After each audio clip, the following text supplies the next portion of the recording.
ਵਾਹਿਗੁਰੂ ਜੀ ਕਾ ਖਾਲਸਾ ਵਾਹਿਗੁਰੂ ਜੀ ਕੀ ਫਤਿਹ। ਸਨਮਾਨਯੋਗ ਗੁਰੂ ਸਵਾਰਿਓ, ਗੁਰੂ ਪਿਆਰਿਓ, ਅੱਜ ਦੀ ਇਸ ਗੁਰਮਤਿ ਕਲਾਸ ਵਿੱਚ ਆਪ ਸਾਰਿਆਂ ਨੂੰ ਜੀ ਆਇਆਂ। ਵਾਹਿਗੁਰੂ ਜੀ ਦੀ ਅਪਾਰ ਬਖਸ਼ਿਸ਼ ਨਾਲ ਕਿਰਪਾ ਸਦਕਾ ਅਸੀਂ ਆਨੰਦ ਸਾਹਿਬ ਜੀ ਦੀ ਬਾਣੀ ਉਹਦੀ ਲੜੀਵਾਰ ਵਿਚਾਰ ਕਰ ਰਹੇ ਹਾਂ।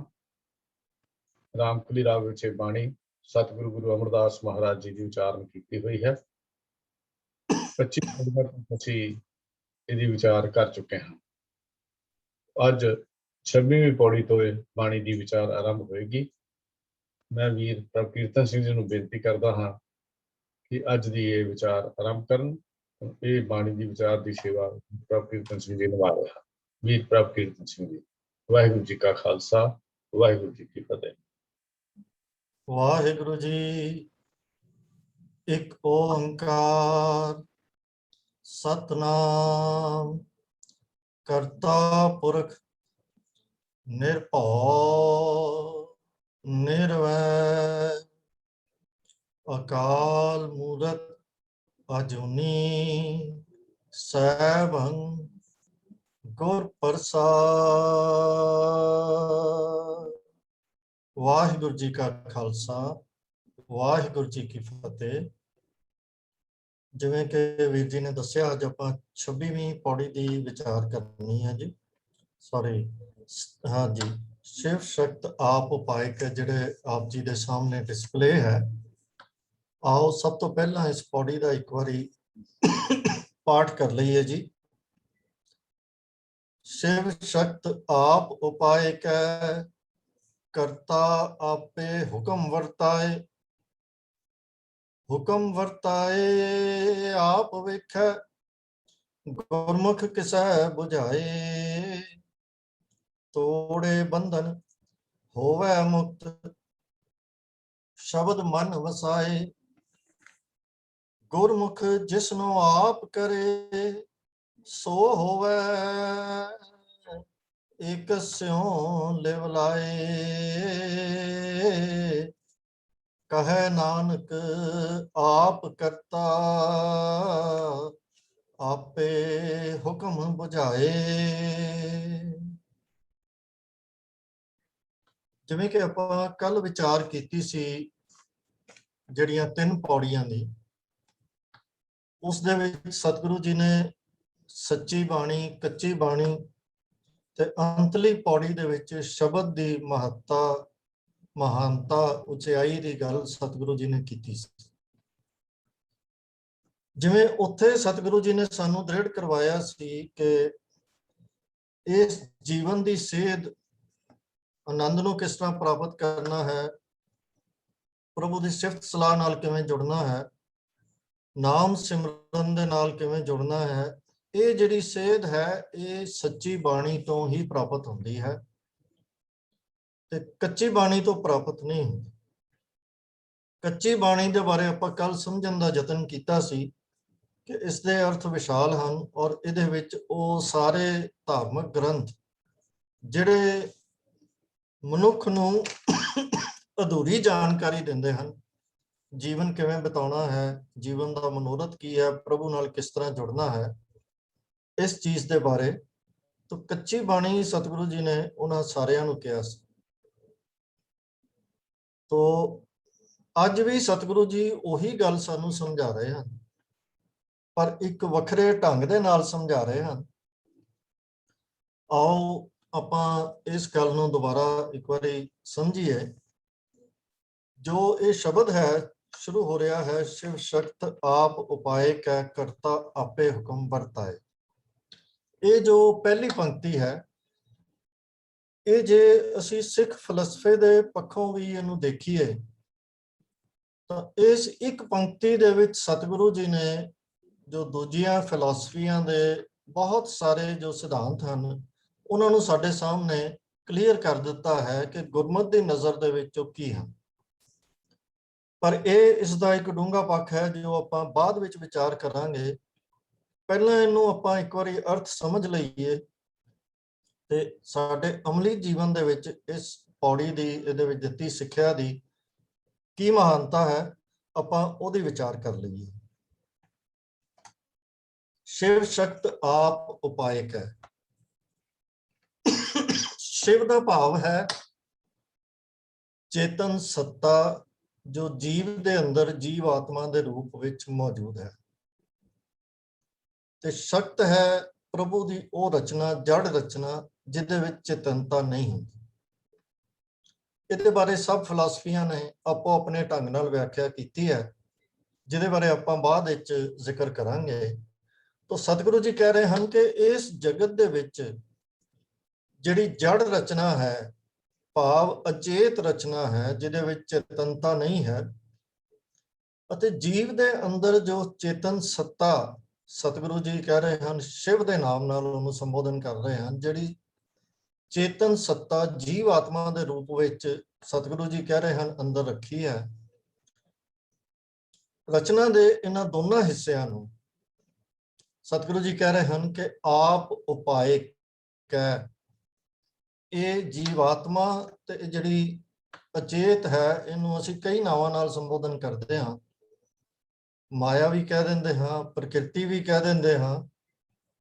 आम प्रचलित माया है तो आपां माया ही कह लईए कि जीव आत्मा अते माया इन्हां दोहां नू प्रभु जी ने आप ही पैदा किया है।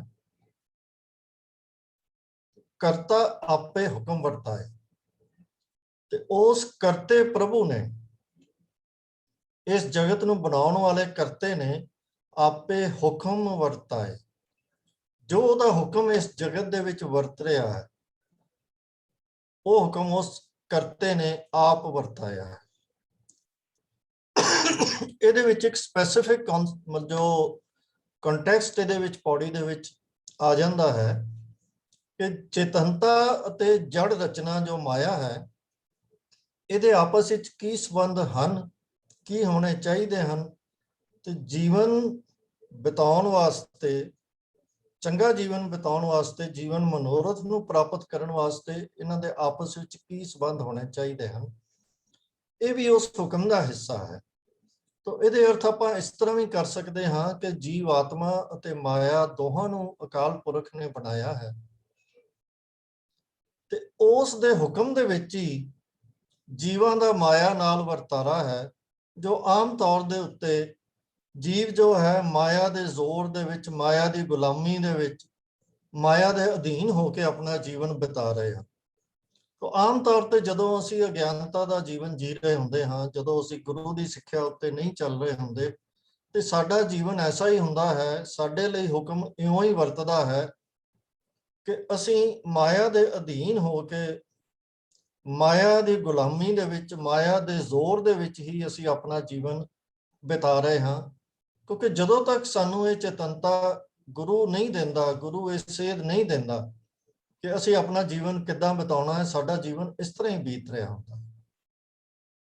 ते सतगुरु कहते हैं कि हुक्म वरताए आप वेखै, गुरमुख किसै बुझाए।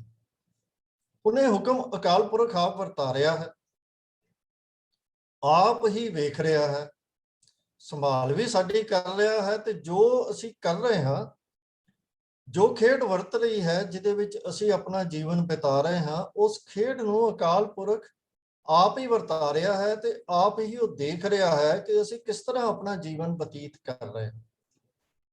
असी किस तरह माया के हत्थां दे विच आम तौर पर नच रहे होंदे हाँ, वो सानू उंगलियां ते नचा रही हुंदी है। गुरमुख किसै, किसै मतलब किसे विरले नूं, किसे विरले ते ही अकाल पुरख ये किरपा करता है कि उन्होंने गुरु दी राही, गुरु दे मुख, गुरु दे रस्ते उत्ते चल के, गुरु दी सिक्ख्या ग्रहण करके किसे विरले नूं ही बुझाए, वो बुझाउंदा है। भाव ये सूझ दिंदा है कि असी जीवन किस तरह जीना है।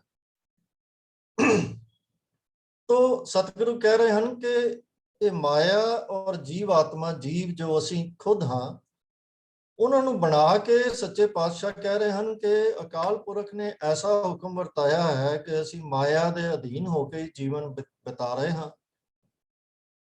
वो अकाल पुरख साडी सारी खेड जिहदे असी हिस्सा हाँ, वो सारी खेड नूं देख रहा है, ते किसे विरले दे उत्ते वो किरपा करता है, उन्होंने गुरु दे लड़ ला दिंदा है, ते सोझी बख्श दिंदा है ਉਹਦਾ ਸਾਧਨ ਬਣਾ ਦਿੰਦਾ ਹੈ, ਕਿਉਂਕਿ ਸੋਝੀ ਗੁਰੂ ਦੇ ਰਾਹੀਂ ਪ੍ਰਾਪਤ ਹੋਣੀ ਹੈ। ਤਾਂ ਅਕਾਲ ਪੁਰਖ ਗੁਰੂ ਦੇ ਰਾਹੀਂ ਇਹ ਸੋਝੀ ਬਖਸ਼ ਦਿੰਦਾ ਹੈ ਕਿ ਇਹ ਜੀਵਨ ਕਿਸ ਤਰ੍ਹਾਂ ਜੀਣਾ ਹੈ, ਕਿਸ ਤਰ੍ਹਾਂ ਅਸੀਂ ਆਪਣੇ ਜੀਵਨ ਦਾ ਮਨੋਰਥ ਪ੍ਰਾਪਤ ਕਰਨਾ ਹੈ। ਤੇ ਜਿਹਦੇ ਉੱਤੇ ਕਿਰਪਾ ਹੋ ਜਾਂਦੀ ਹੈ, ਅਗਲੀ ਪੰਕਤੀ 'ਚ ਦੱਸਦੇ ਹਨ ਕਿ ਤੋੜੇ ਬੰਧਨ ਹੋਵੇ ਮੁਕਤ ਸ਼ਬਦ ਮਨ ਵਸਾਏ। ਤਾਂ ਉਹ ਜਿਹੜਾ ਜੀਵ ਹੈ ਜਿਸ ਨੂੰ ਉਹ ਇਹ ਸੋਝੀ ਬਖਸ਼ ਦਿੰਦਾ ਹੈ, ਉਹ ਫਿਰ ਕੀ ਕਰਦਾ ਹੈ? ਉਹ ਇਸ ਸੋਝੀ ਨਾਲ ਗੁਰੂ ਦੇ ਰਸਤੇ ਦੇ ਉੱਤੇ ਚੱਲ ਕੇ, ਗੁਰੂ ਦੀ ਸ਼ਰਨ ਦੇ ਵਿੱਚ ਪੈ ਕੇ, ਉਹਦੀ ਸਿੱਖਿਆ ਨੂੰ ਗ੍ਰਹਿਣ ਕਰਕੇ, ਜੀਵਨ ਵਿੱਚ ਧਾਰ ਕੇ, ਉਹ ਫਿਰ ਮਾਇਆ ਦੇ ਬੰਧਨ ਜਿਹੜੇ ਹਨ ਉਹ ਤੋੜ ਦਿੰਦਾ ਹੈ।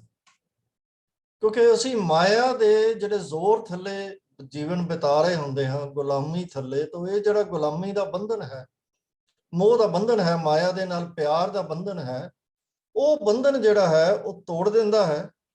ਐਸਾ ਵਡਭਾਗਾ ਜਿਹਦੇ ਬਾਰੇ ਸਤਿਗੁਰੂ ਜੀ ਨੇ ਕਿਹਾ, ਗੁਰਮੁਖ ਕਿਸੈ ਬੁਝਾਏ, ਉਹ ਇਹ ਬੰਧਨਾਂ ਨੂੰ ਤੋੜ ਦਿੰਦਾ ਹੈ ਔਰ ਉਹ ਮੁਕਤ ਹੋ ਜਾਂਦਾ ਹੈ। ਹੋਵੇ ਮੁਕਤ, ਮੁਕਤ ਦਾ ਭਾਵ ਹੈ ਕਿ ਉਹ ਮਾਇਆ ਦੇ ਬੰਧਨਾਂ ਤੋਂ ਮੁਕਤ ਹੋ ਜਾਂਦਾ ਹੈ, ਮਾਇਆ ਦੇ ਬੰਧਨਾਂ ਤੋਂ ਪੈਦਾ ਹੋਣ ਵਾਲੇ ਵਿਕਾਰਾਂ ਤੋਂ ਮੁਕਤ ਹੋ ਜਾਂਦਾ ਹੈ। ਫਿਰ ਉਹ ਮੁਕਤ ਭਾਵ ਸੁਤੰਤਰ ਖੁੱਲਾ ਵਰਤਨ ਜੋਗਾ ਹੋ ਜਾਂਦਾ ਹੈ। ਪਰ ਇਹ ਵਰਤਦਾ ਕਿਵੇਂ ਹੈ? ਕਿਉਂਕਿ ਗੁਰੂ ਦੀ ਸਿੱਖਿਆ ਦੇ ਉੱਤੇ ਚੱਲ ਕੇ ਸ਼ਬਦ ਮਨ ਵਸਾਏ। ਉਹ ਸ਼ਬਦ ਨੂੰ, ਗੁਰੂ ਦੀ ਸਿੱਖਿਆ ਨੂੰ ਮਨ ਦੇ ਵਿੱਚ, ਗੁਰੂ ਦਾ ਸ਼ਬਦ, ਗੁਰੂ ਦੀ ਬਾਣੀ, ਗੁਰੂ ਦੀ ਸਿੱਖਿਆ ਨੂੰ ਮਨ ਦੇ ਵਿੱਚ ਵਸਾ ਲੈਂਦਾ ਹੈ, ਮਨ ਦੇ ਵਿੱਚ ਧਾਰਨ ਕਰ ਲੈਂਦਾ ਹੈ।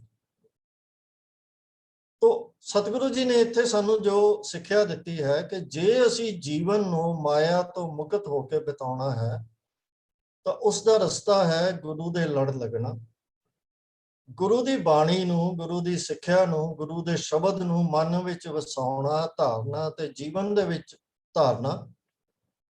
ਪਰ ਇਹ ਅਕਾਲ ਪੁਰਖ ਜਦੋਂ ਆਪ ਕਿਰਪਾ ਕਰਕੇ ਇਹ ਸੋਝੀ ਬਖਸ਼ਦਾ ਹੈ, ਇਹ ਅਸੀਂ ਤਾਂ ਹੀ ਕਰ ਸਕਦੇ ਹਾਂ ਜਦੋਂ ਸੋਝੀ ਬਖਸ਼ਦਾ ਹੈ, ਗੁਰੂ ਦੇ ਲੜ ਲਾ ਲੈਂਦਾ ਹੈ ਔਰ ਅਸੀਂ ਗੁਰੂ ਦੀ ਸਿੱਖਿਆ ਉੱਤੇ ਤੁਰਨਾ ਸ਼ੁਰੂ ਕਰ ਦਿੰਦੇ ਹਾਂ, ਤਾਂ ਫਿਰ ਤੋੜੇ ਬੰਧਨ ਹੋਵੇ ਮੁਕਤ ਵਾਲੀ ਅਵਸਥਾ ਆ ਜਾਂਦੀ ਹੈ। ਸਤਿਗੁਰੂ ਜੀ ਕਹਿੰਦੇ ਹਨ ਕਿ ਗੁਰਮੁਖ ਗੁਰੂ ਦੀ ਰਾਹੀਂ ਜਿਸ ਨੂੰ ਆਪ ਕਰੇ, ਕਰੇ ਦਾ ਭਾਵ ਬਣਾ ਦੇਵੇ, ਭਾਵ ਇਸ ਦੇ ਯੋਗ ਬਣਾ ਦੇਵੇ, ਬੰਧਨ ਤੋੜਨ ਦੇ ਯੋਗ ਬਣਾ ਦੇਵੇ। ਜਿਵੇਂ ਪਹਿਲਾਂ ਸਤਿਗੁਰੂ ਜੀ ਨੇ ਕਿਹਾ ਹੈ ਕਿ ਗੁਰੂ ਅਕਾਲ ਪੁਰਖ ਕਿਸੇ ਬੁਝਾਏ, ਕਿਰਪਾ ਕਰਦਾ ਹੈ, ਉਸੇ ਤਰ੍ਹਾਂ ਹੀ ਜਦੋਂ ਉਹ ਅਕਾਲ ਪੁਰਖ ਇਸ ਯੋਗ ਬਣਾ ਦੇਵੇ ਕਿ ਗੁਰੂ ਦੀ ਰਾਹੀਂ, ਗੁਰੂ ਦੇ ਰਸਤੇ ਦੇ ਉੱਤੇ ਤੁਰਨ ਜੋਗੇ ਅਸੀਂ ਹੋ ਜਾਈਏ, ਗੁਰਮੁਖ ਭਾਵ ਗੁਰੂ ਵੱਲ ਸਾਡਾ ਮੁਖ ਹੋ ਜਾਏ, ਗੁਰੂ ਦੀ ਸਿੱਖਿਆ ਉੱਤੇ ਚੱਲਣਾ ਸ਼ੁਰੂ ਕਰ ਦਈਏ। ਆਪ ਕਰੇ ਸੋ ਹੋਵੇ ਇੱਕ ਸਿਉ ਲਿਵਲਾਏ। ਜਦੋਂ ਅਕਾਲ ਪੁਰਖ ਸਮਰੱਥਾ ਦੇ ਦਿੰਦਾ ਹੈ ਕਿ ਅਸੀਂ ਗੁਰੂ ਦੀ ਸਿੱਖਿਆ ਦੇ ਉੱਤੇ ਚੱਲਣ ਜੋਗੇ ਹੋ ਜਾਈਏ, ਤਾਂ ਫਿਰ ਉਸ ਮਨੁੱਖ ਦਾ ਕੀ ਅਵਸਥਾ ਬਣਦੀ ਹੈ? ਇਕਸ ਸਿਉ ਲਿਵ ਲਾਏ, ਉਹ ਪ੍ਰਭੂ ਦੇ ਚਰਨਾਂ ਵਿੱਚ ਉਹਦੀ ਸੁਰਤ ਜੁੜ ਜਾਂਦੀ ਹੈ। ਕਿਉਂਕਿ ਪ੍ਰਭੂ ਦੇ ਚਰਨਾਂ ਵਿੱਚ ਸੁਰਤ ਜੁੜਦੀ ਹੈ ਕਿ ਤਾਂ ਹੀ ਤੋੜੇ ਬੰਧਨ ਹੋਵੇ ਮੁਕਤ ਦੀ ਅਵਸਥਾ ਆਉਂਦੀ। ਅੱਗੇ ਸਤਿਗੁਰੂ ਜੀ ਫਰਮਾ ਰਹੇ ਹਨ, ਕਹੇ ਨਾਨਕ ਜਿਸ ਨੂੰ ਆਪ ਕਰੇ ਸੋ ਹੋਵੇ ਇੱਕ ਸਿਉ ਚਿਤ ਲਾਏ। ਕਹੇ ਨਾਨਕ ਆਪ ਕਰਤਾ ਆਪੇ ਹੁਕਮ ਬੁਝਾਏ। ਨਾਨਕ ਆਖਦਾ ਹੈ, ਸਤਿਗੁਰੂ ਸ੍ਰੀ ਗੁਰੂ ਅਮਰਦਾਸ ਸਾਹਿਬ ਜੀ ਤੀਜੇ ਨਾਨਕ ਜੀ ਕਹਿ ਰਹੇ ਹਨ ਕਿ ਆਪ ਕਰਤਾ ਉਹ ਅਕਾਲ ਪੁਰਖ ਆਪ ਹੀ ਇਸ ਜੀਵ ਆਤਮਾ ਤੇ ਮਾਇਆ ਦੀ ਜੋ ਰਚਨਾ ਕਰਕੇ ਜਿਹੜਾ ਉਹਨੇ ਹੁਕਮ ਵਰਤਾਇਆ ਸੀ, ਉਹ ਸੂਝ ਬਖਸ਼ ਕੇ ਉਸ ਮਾਇਆ ਦੇ ਪ੍ਰਭਾਵ ਦੇ ਵਿੱਚ ਜੋ ਇਹ ਜਗਤ ਵਰਤ ਰਿਹਾ ਹੈ, ਇਹ ਸਾਰੀ ਖੇਡ ਉਸ ਨੂੰ ਬੁਝਾ ਦਿੰਦਾ ਹੈ, ਸੋਝੀ ਬਖਸ਼ ਦਿੰਦਾ। ਕਿਉਂਕਿ ਸੋਝੀ ਬਖਸ਼ਣ ਦੇ ਨਾਲ ਹੀ ਅਸੀਂ ਇਸ ਤੋਂ ਮੁਕਤੀ ਦੇ ਰਾਹ ਦੇ ਉੱਤੇ ਚੱਲ ਸਕਦੇ ਹਾਂ।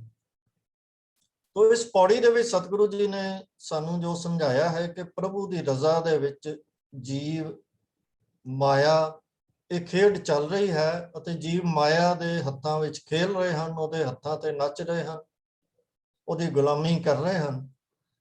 ਪਰ ਜਿਸ ਕਿਸੇ ਨੂੰ ਗੁਰੂ ਦੇ ਦੱਸੇ ਦੇ ਉੱਤੇ ਰਾਹ ਦੇ ਉੱਤੇ ਤੁਰਨ ਜੋਗਾ ਅਕਾਲ ਪੁਰਖ ਬਣਾ ਦਿੰਦਾ ਹੈ, ਉਹਨੂੰ ਇਹ ਸੋਝੀ ਦੇ ਦਿੰਦਾ ਹੈ, ਉਹ ਮਨੁੱਖ ਸੁਤੰਤਰ ਹੋ ਜਾਂਦਾ ਹੈ, ਮੁਕਤ ਹੋ ਜਾਂਦਾ ਹੈ, ਕਿਉਂਕਿ ਉਹ ਗੁਰੂ ਦੀ ਸਿੱਖਿਆ ਨੂੰ, ਗੁਰੂ ਦੀ ਬਾਣੀ ਨੂੰ ਉਹ ਮਨ ਦੇ ਵਿੱਚ ਵਸਾ ਲੈਂਦਾ ਹੈ, ਹਿਰਦੇ ਵਿੱਚ ਵਸਾ ਕੇ ਉਹਦੇ ਉੱਤੇ ਚੱਲਦਾ ਹੈ, ਤੇ ਫਿਰ ਉਸ ਦੀ ਜੋ ਸੁਰਤ ਹੈ ਉਹ ਪ੍ਰਭੂ ਦੇ ਚਰਨਾਂ ਦੇ ਵਿੱਚ ਲੱਗ ਜਾਂਦੀ ਹੈ, ਪ੍ਰਭੂ ਦੇ ਚਰਨਾਂ ਵਿੱਚ ਜੁੜੀ ਰਹਿੰਦੀ ਹੈ, ਤੇ ਅੰਦਰ ਆਤਮਕ ਆਨੰਦ ਬਣਿਆ ਰਹਿੰਦਾ ਹੈ।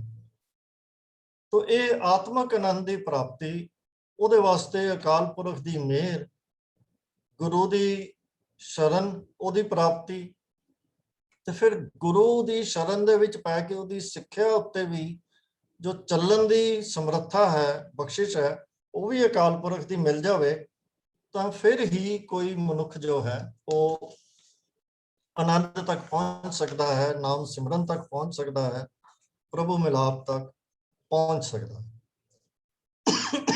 ਹੁਣ ਇੱਥੇ ਸਤਿਗੁਰੂ ਜੀ ਨੇ ਜੋ ਗੱਲ ਤਾਂ ਸਾਨੂੰ ਪਿਛਲੇ ਵਿਸ਼ੇ ਦੇ ਮੁਤਾਬਕ ਹੀ ਸਮਝਾਈ ਹੈ, ਪਰ ਇੱਥੇ ਦੋ ਨਵੇਂ ਸ਼ਬਦ ਸਤਿਗੁਰੂ ਜੀ ਨੇ ਵਰਤ ਲਏ ਹੈ, ਸ਼ਿਵ ਸ਼ਕਤ।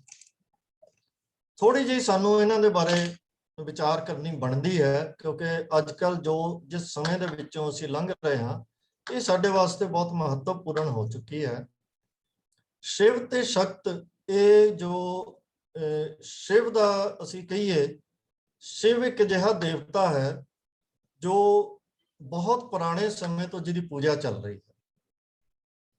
ਇਹਦੀ ਪੂਜਾ ਦੇ ਜੋ ਚਿੰਨ੍ਹ ਹਨ ਉਹ 8000 9000 BC, ਭਾਵ ਅੱਜ ਤੋਂ 11000 ਸਾਲ ਪਹਿਲਾਂ ਦੇ ਵਿੱਚ ਸੋਨ ਦਰਿਆ ਦੀ ਘਾਟੀ ਦੇ ਵਿੱਚ ਪੈਲੀਓਲਿਥਿਕ ਪੀਰੀਅਡ ਜਿਹੜੀ ਏਜ ਹੈ, ਉਸ ਸਮੇਂ ਦੇ ਵੀ ਇਹੋ ਜਿਹੇ ਚਿੰਨ੍ਹ ਮਿਲੇ ਹਨ ਜਿਨ੍ਹਾਂ ਦੀ ਵਿਆਖਿਆ ਸਿਰਫ ਸ਼ਿਵ ਦੀ ਪੂਜਾ ਦੇ ਨਾਲ ਕੀਤੀ ਜਾ ਸਕਦੀ ਹੈ।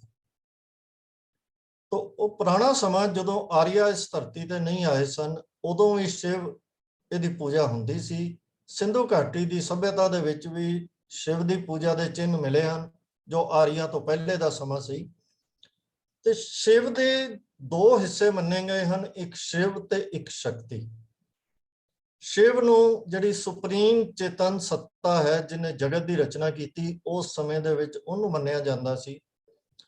ਤੇ ਸ਼ਕਤੀ ਜੋ ਹੈ ਉਹਦੀ ਕ੍ਰੀਏਟਿਵ એનર્ਜੀ, ਜਿਹਨੂੰ ਅਸੀਂ ਕਈ ਨਾਵਾਂ ਦੇ ਨਾਲ ਸੰਬੋਧਨ ਕਰ ਸਕਦੇ ਹਾਂ, ਉਹ ਜਿਹੜੀ ਉਹਦੀ ਕ੍ਰੀਏਟਿਵ એનર્ਜੀ ਹੈ ਉਹਨੂੰ ਸ਼ਕਤੀ ਕਿਹਾ ਜਾਂਦਾ ਸੀ। ਕਿ ਉਹ ਸ਼ਿਵ ਪ੍ਰਭੂ ਜਿਹੜਾ ਸੀ ਮੰਨਿਆ ਜਾਂਦਾ ਸੀ, ਉਹ ਸ਼ਕਤੀ ਦੇ ਰਾਹੀਂ ਇਸ ਜਗਤ ਦੀ ਰਚਨਾ ਕਰਦਾ ਸੀ।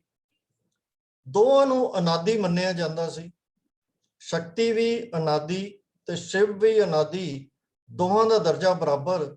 ਔਰ ਕਈ ਨਾਮ ਇਹਦੇ ਅੱਜ ਵੀ ਪ੍ਰਚਲਿਤ ਹਨ ਸ਼ਕਤੀ ਦੇ, ਆਦਿ ਸ਼ਕਤੀ, ਆਦਿ ਪਰਾਸ਼ਕਤੀ। ਇਹ ਅਨਾਦਿ ਵੀ ਸੀ ਤੇ ਨਿੱਤਯ ਵੀ ਸੀ ਸ਼ਕਤੀ। ਤੋ ਜੋ ਸ਼ਕਤੀ ਦੀ ਪੂਜਾ ਕਰਨ ਵਾਲਿਆਂ ਨੂੰ ਅਸੀਂ ਸ਼ਾਕਤ ਜਾਂ ਸਾਕਤ ਕਹਿੰਦੇ ਹਾਂ, ਗੁਰਬਾਣੀ ਦੇ ਵਿੱਚ ਕਿਹਾ ਗਿਆ ਹੈ। ਸਾਕਤ ਦੇ ਅਰਥ ਗੁਰਬਾਣੀ ਦੇ ਵਿੱਚ ਮਨਮੁਖ ਦੇ ਲਏ ਜਾਂਦੇ ਹਨ, ਕਿਉਂਕਿ ਉਹ ਸ਼ਕਤੀ ਭਾਵ ਜੋ ਰਚਨਾ, ਉਹ એનર્ਜੀ ਨੇ ਜਿਹੜੀ ਰਚਨਾ ਕੀਤੀ ਹੈ, ਤਾਂ ਉਸ ਭਾਵ ਪ੍ਰਭੂ ਤੋਂ ਇਲਾਵਾ ਜਿਹੜੀ ਸ਼ਕਤੀ ਕਹੀ ਜਾ ਸਕਦੀ ਹੈ, ਜਾਂ ਜਿਹੜੀ ਰਚਨਾ ਕਹੀ ਜਾ ਸਕਦੀ, ਉਹਦੇ ਨਾਲ ਉਹ ਜੁੜਿਆ ਹੋਇਆ ਹੈ, ਤੇ ਉਹਨੂੰ ਸਾਕਤ ਕਿਹਾ ਜਾਂਦਾ ਹੈ। ਜਿਹੜਾ ਪ੍ਰਭੂ ਨਾਲ ਨਹੀਂ ਜੁੜਦਾ, ਰਚਨਾ ਨਾਲ ਜਾਂ ਇਸ ਸ਼ਕਤੀ ਦੇ ਨਾਲ ਜੁੜਦਾ ਹੈ। ਤੇ ਅਸੀਂ ਇਹਦੇ ਅਰਥ ਗੁਰਬਾਣੀ ਦੇ ਵਿੱਚ ਮਨਮੁਖ ਵਾਲੇ ਹੀ ਕਰਦੇ ਹਾਂ। ਤੋ ਇਹਦੇ ਬੜੇ ਸਾਰੇ ਨਾਮ ਪ੍ਰਚਲਿਤ ਹਨ। ਇਹਨਾਂ ਵਿੱਚੋਂ ਕਈ ਨਾਮ ਹਨ ਜਿਹੜੇ ਅਸੀਂ ਅਗਰ ਕਹੀਏ, ਇਹਨਾਂ ਦੇ ਵਿੱਚ ਆਦਿ ਸ਼ਕਤੀ, ਪਾਰਵਤੀ, ਸਤੀ, ਸਵਿਤਰੀ, ਤੇ ਇਹੋ ਜਿਹੇ ਅਨੇਕਾਂ ਨਾਵਾਂ, ਦੇਵੀਆਂ ਦੇ ਜਿੰਨੇ ਨਾਮ ਹਨ। ਔਰ ਪਾਰਵਤੀ ਦੇ ਅੱਗੋਂ ਅਨੇਕਾਂ ਹੀ ਨਾਮ, ਕਾਮਾਖਿਆ ਤੇ ਨੈਣਾ ਤੇ ਕਈ ਪ੍ਰਚਲਿਤ ਹਨ ਜਿਨ੍ਹਾਂ ਦੀ ਪੂਜਾ ਕੀਤੀ ਜਾਂਦੀ ਹੈ।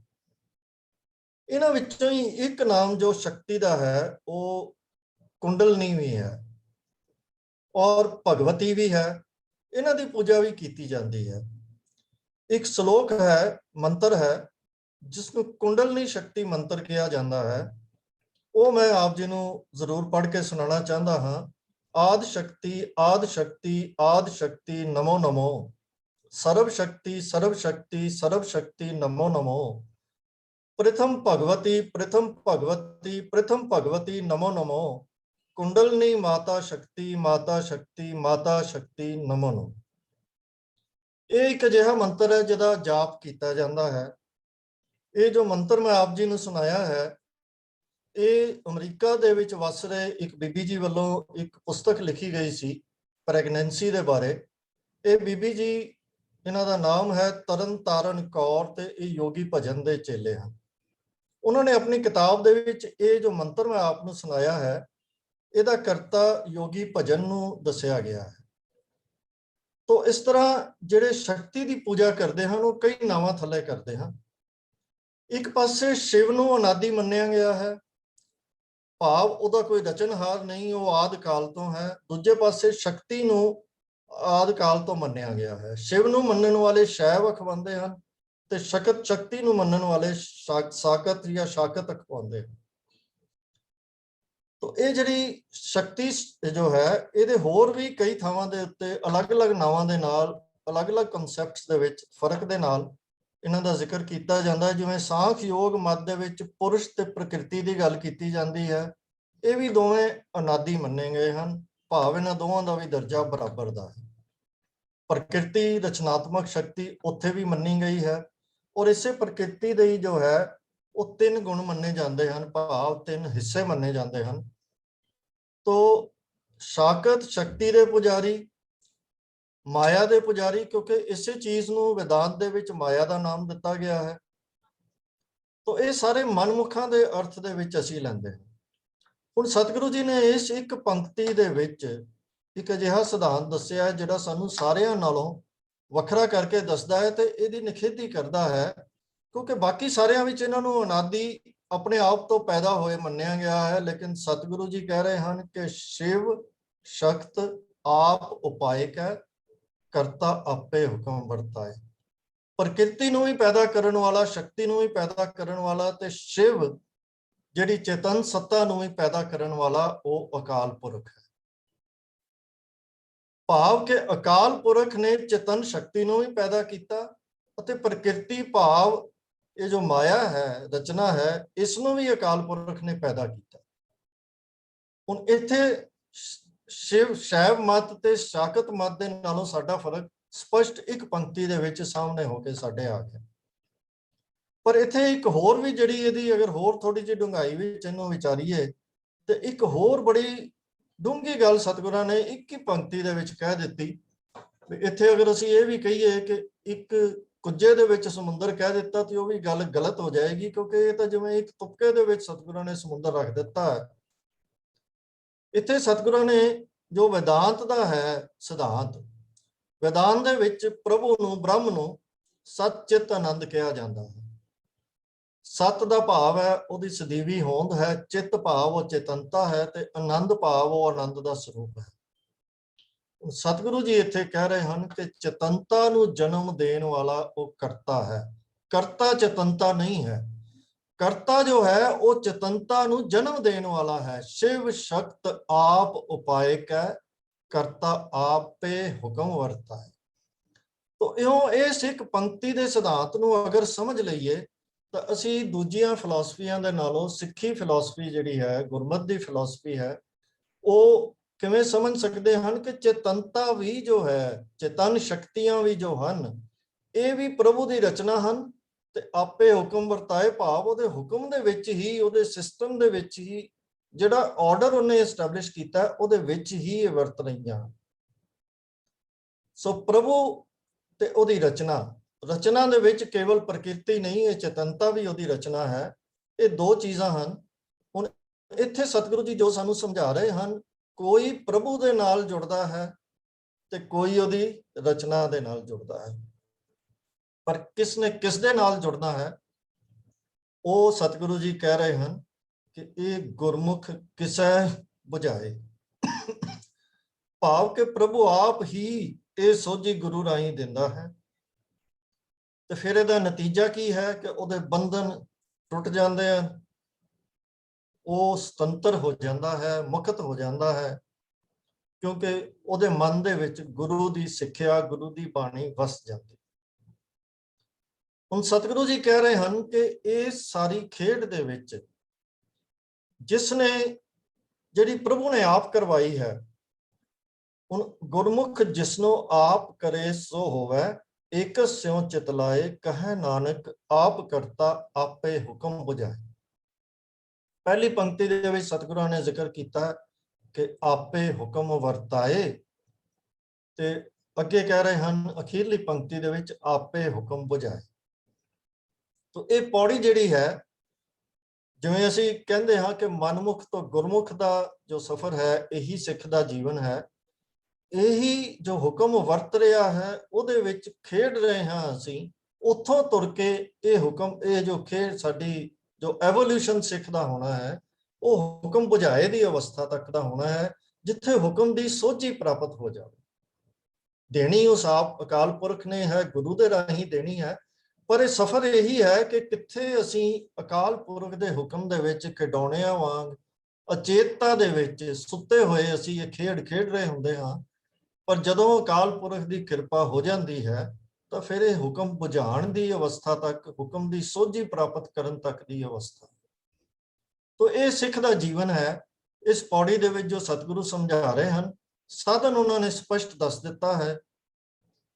ਗੁਰੂ ਦੀ, ਅਕਾਲ ਪੁਰਖ ਦੀ ਕਿਰਪਾ ਦੇ ਪਾਤਰ ਬਣਨਾ, ਗੁਰੂ ਦੀ ਸ਼ਰਨ ਪੈਣਾ, ਗੁਰੂ ਦੇ ਰਸਤੇ ਦੇ ਉੱਤੇ ਤੁਰਨਾ, ਔਰ ਗੁਰੂ ਦੀ ਸਿੱਖਿਆ ਨੂੰ ਮਨ ਵਿੱਚ ਵਸਾ ਕੇ ਇੱਕ ਸਿਉਂ ਲਿਵਲਾਏ, ਭਾਵ ਉਸ ਪ੍ਰਭੂ ਦੇ ਨਾਲ ਸੁਰਤ ਨੂੰ ਜੋੜੋ। ਤਾਂ ਇਉਂ ਸਤਿਗੁਰੂ ਜੀ ਨੇ ਉਹਨਾਂ ਸਾਰੇ ਸਿਧਾਂਤਾਂ ਦੇ ਨਾਲੋਂ ਸਿੱਖੀ ਦੀ ਵਿਲੱਖਣਤਾ ਵੀ ਦੱਸੀ ਹੈ ਤੇ ਸਾਨੂੰ ਇੱਕ ਸੁਚੇਤਤਾ ਬਖਸ਼ੀ ਹੈ ਕਿ ਸਿੱਖ ਨੇ ਜੀਵਨ ਕਿਵੇਂ ਬਿਤਾਉਣਾ ਹੈ।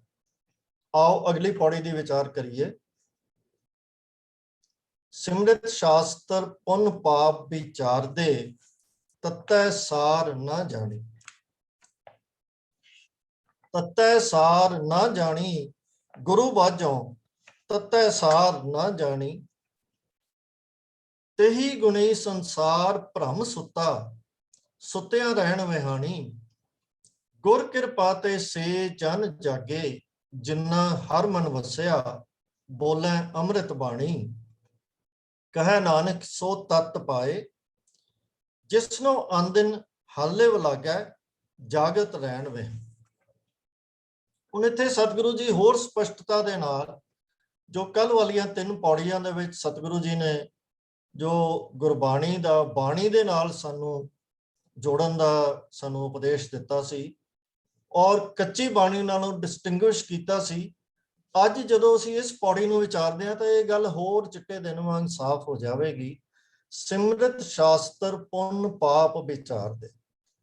ਸਿਮਰਤੀਆਂ ਤੇ ਸ਼ਾਸਤਰ, ਸਿਮਰਤੀਆਂ ਤੇ ਸ਼ਾਸਤਰ ਜੋ ਹਿੰਦੂ ਧਰਮ ਦੇ ਗ੍ਰੰਥ ਹਨ, ਥੋੜੀ ਜਿਹੀ ਇਹਦੀ ਡਿਟੇਲ ਆਪਾਂ ਬਾਅਦ ਵਿੱਚ ਵਿਚਾਰਾਂਗੇ ਜਿੰਨੀ ਕੁ ਸਾਨੂੰ ਲੋੜ ਹੈ, ਕਿਉਂਕਿ ਇਹਨਾਂ ਬਾਰੇ ਬਹੁਤ ਵਿਚਾਰ ਅਸੀਂ ਪਹਿਲਾਂ ਵੀ ਕਰ ਚੁੱਕੇ ਹਾਂ। ਤਾਂ ਇਹਨਾਂ ਦੇ ਵਿੱਚ ਸਤਿਗੁਰੂ ਕਹਿ ਰਹੇ ਹਨ ਕਿ ਪੁੰਨ ਤੇ ਪਾਪ ਦਾ ਵਿਚਾਰ ਹੈ। ਜਿਹੜੇ ਇਹਨਾਂ ਨੂੰ ਪੜ੍ਹਦੇ ਹਨ, ਸਮਝਾਉਂਦੇ ਹਨ, ਸਾਨੂੰ ਵਿਆਖਿਆ ਕਰਦੇ ਹਨ, ਉਹ ਸਿਰਫ ਇਹੀ ਵਿਚਾਰਾਂ ਕਰਦੇ ਹਨ ਕਿ ਇਹਨਾਂ ਪੁਸਤਕਾਂ ਦੇ ਅਨੁਸਾਰ ਪੁੰਨ ਕੀ ਹੈ ਤੇ ਪਾਪ ਕੀ ਹੈ। ਉਹ ਜਿਹੜੀ ਤਤ ਵਸਤੂ ਹੈ, ਤਤ ਵਸਤੂ ਕੀ ਹੈ ਜਿਸ ਨੂੰ ਇਸ ਬਾਣੀ ਦੇ ਵਿੱਚ ਸਤਿਗੁਰੂ ਜੀ ਨੇ ਆਨੰਦ ਦਾ ਨਾਮ ਦਿੱਤਾ। ਆਨੰਦ ਦੀ ਪ੍ਰਾਪਤੀ, ਭਾਵ ਨਾਮ ਸਿਮਰਨ ਦੀ ਪ੍ਰਾਪਤੀ, ਪ੍ਰਭੂ ਦੇ ਨਾਲ ਜੁੜਨ ਵਾਲੀ ਗੱਲ ਜੋ ਹੈ, ਉਸ ਦੇ ਬਾਰੇ ਸਤਿਗੁਰੂ ਕਹਿ ਰਹੇ ਹਨ ਕਿ ਉਹ ਪੁੰਨ ਪਾਪ ਦੀ ਵਿਚਾਰ ਤਾਂ ਕਰਦੇ ਹਨ ਪਰ ਤਤੈ ਸਾਰ ਨਾ ਜਾਣੀ। ਤੋ ਜਿਹੜੀ ਆਤਮਕ ਆਨੰਦ ਦੀ ਤਤ ਵਸਤੂ ਹੈ ਉਹਦੇ ਸਾਰ ਨਹੀਂ ਜਾਣਦੇ। ਸਾਰ ਨਹੀਂ ਜਾਣਦੇ ਵੀ ਜਿਵੇਂ ਉਹਨਾਂ ਨੂੰ ਖਬਰ ਹੀ ਨਹੀਂ ਹੈ, ਇਸ ਚੀਜ਼ ਦਾ ਉਹਨਾਂ ਨੂੰ ਧਿਆਨ ਹੀ ਨਹੀਂ ਹੈ, ਇਸ ਚੀਜ਼ ਦਾ ਕੋਈ ਜ਼ਿਕਰ ਹੀ ਨਹੀਂ ਹੈ। ਸਾਰ ਨਾ ਜਾਣਨ ਦਾ ਅਰਥ ਹੁੰਦਾ ਹੈ ਕਿ ਜਦੋਂ ਸੋਝੀ ਨਾ ਹੋਵੇ, ਉਹਦੇ ਬਾਰੇ ਗਿਆਨ ਹੀ ਨਾ ਹੋਵੇ। ਹੋਰ ਵੀ ਗੁਰਬਾਣੀ ਦੇ ਵਿੱਚ ਇਹ ਸ਼ਬਦ ਜੋ ਵਰਤਿਆ ਜਾਂਦਾ ਹੈ, ਇੱਕ ਬੜਾ ਪਪੂਲਰ ਅਸੀਂ ਸ਼ਬਦ ਰਾਗੀਆਂ ਕੋਲੋਂ ਵੀ ਸੁਣਦੇ ਹਾਂ, ਤੈ ਸਾਹਿਬ ਕੀ ਮੈਂ ਸਾਰ ਨਾ ਜਾਣੀ। ਜਿਹੜਾ ਆਮ ਤੌਰ ਤੇ ਕਾਲੀ ਕੋਇਲ ਤੂੰ ਕਿਤ ਗੁਣ ਕਾਲੀ, ਉਹ ਜੋ ਸ਼ਬਦ ਪੜ੍ਹਿਆ ਜਾਂਦਾ ਉਹਦੀ ਰਹਾਉ ਦੀ ਪੰਕਤੀ ਹੈ ਕਿ ਮੈਨੂੰ ਤੇਰੀ ਸੋਝੀ ਹੀ ਨਹੀਂ ਹੈ, ਮੈਂ ਸਾਰ ਹੀ ਨਹੀਂ ਜਾਣੀ ਤੇਰੀ। ਉਸੇ ਸੈਂਸ ਦੇ ਵਿੱਚ ਇੱਥੇ ਵਰਤਿਆ ਗਿਆ ਹੈ ਤਤੈ ਸਾਰ ਨਾ ਜਾਣੀ। ਤਤੈ ਸਾਰ ਨਾ ਜਾਣੀ ਗੁਰੂ ਬਾਝੋਂ।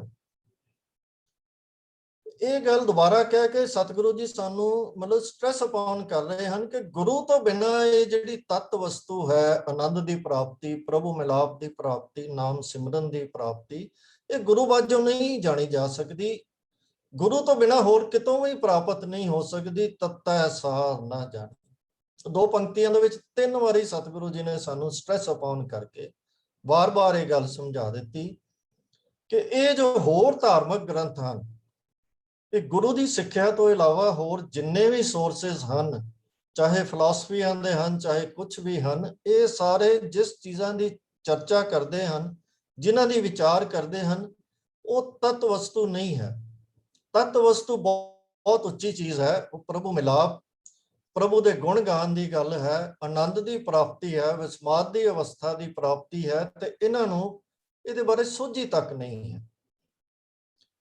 ਤੇ ਜਦੋਂ ਮਨੁੱਖ, ਜਿਵੇਂ ਪਿਛਲੀ ਪੌੜੀ ਦੇ ਵਿੱਚ ਸਤਿਗੁਰਾਂ ਨੇ ਕਿਹਾ ਸੀ ਕਿ ਮਾਇਆ ਦੇ ਹੱਥ ਦੇ ਵਿੱਚ ਕੋਈ ਖਿਡੌਣਾ ਬਣਿਆ ਪਿਆ ਹੋਵੇ ਮਨੁੱਖ, ਤੇ ਉਹ ਗੁਰੂ ਦੀ ਸ਼ਰਨ ਜਾਣ ਦੀ ਥਾਂ ਤੇ ਹੋਰ ਧਾਰਮਿਕ ਗ੍ਰੰਥਾਂ ਦੀ ਸ਼ਰਨ ਦੇ ਵਿੱਚ ਜਾਵੇ ਤਾਂ ਫਿਰ ਉਹਦਾ ਹਾਲ ਕੀ ਹੋਵੇਗਾ? ਉਹਦਾ ਹਾਲ ਉਹੀ ਹੋਵੇਗਾ ਜੋ ਤੀਜੀ ਪੰਕਤੀ ਦੇ ਵਿੱਚ ਸਤਿਗੁਰਾਂ ਨੇ ਦੱਸਿਆ ਹੈ, ਤੇਹੀ ਗੁਣੀ ਸੰਸਾਰ ਭ੍ਰਮ ਸੁੱਤਾ, ਸੁੱਤਿਆਂ ਰਹਿਣ ਵਿਹਾਣੀ। ਤੇਹੀ ਗੁਣੀ, ਜਿਵੇਂ ਆਪਾਂ ਸਾਰੇ ਜਾਣਦੇ ਹਾਂ, ਮਾਇਆ ਦੇ 3 ਗੁਣ ਮੰਨੇ ਗਏ ਹਨ। ਤਾਂ 3 ਹਿੱਸੇ ਹਨ ਮਾਇਆ ਦੇ।